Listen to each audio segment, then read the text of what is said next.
ಭಾರತದ ಕುಂಭಮೇಳ ಎಂದೇ ಪ್ರಸಿದ್ಧಗೊಂಡಿರುವ ಕೊಪ್ಪಳ ನಗರದ ಶ್ರೀ ಗವಿಸಿದ್ದೇಶ್ವರ ಜಾತ್ರಾ ಮಹೋತ್ಸವದಲ್ಲಿ 15 ದಿನಗಳ ಕಾಲ ಜರುಗುವ ಮಹಾದಾಸೋಹಕ್ಕೆ ಮಂಡಲಗಿರಿ ಗ್ರಾಮಸ್ಥರಿಂದ 10 ಕ್ವಿಂಟಲ್ ಬೇಸನ್ ತಯಾರಿ ಕಾರ್ಯ ಮಂಗಳವಾರ ಜರುಗಿತು.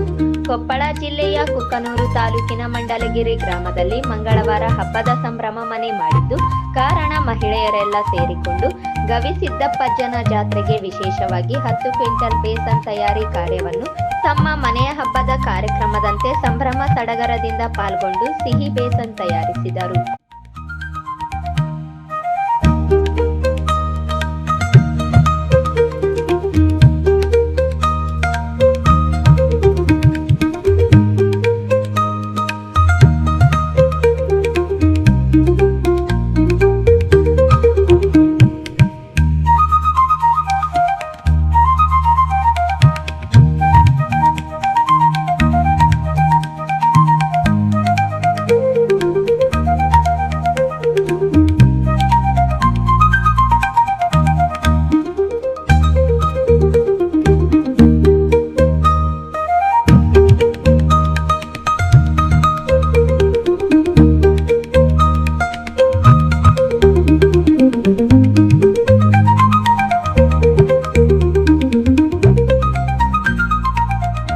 ಹತ್ತು ಕ್ವಿಂಟಲ್ ಬೇಸನ್ ತಯಾರಿಗೆ 5 ಕ್ವಿಂಟಲ್ ಸಕ್ಕರೆ, 3 ಕ್ವಿಂಟಲ್ ಪುಟಾಣಿ ಹಿಟ್ಟು, 10 ಕೆಜಿ ಡಾಲ್ಡಾ, 5 ಕೆಜಿ ತುಪ್ಪ, 5 ಕೆಜಿ ಗೋಡಂಬಿ, 8 ಕೆಜಿ ದ್ರಾಕ್ಷಿ ಹಾಗೂ 250 ಗ್ರಾಂ ಯಾಲಕ್ಕಿ ಬಳಕೆ ಮಾಡಿರುವುದಾಗಿ ಬೇಸನ್ ತಯಾರಿಯ ಬಾಣಸಿಗರು ತಿಳಿಸಿದ್ದಾರೆ.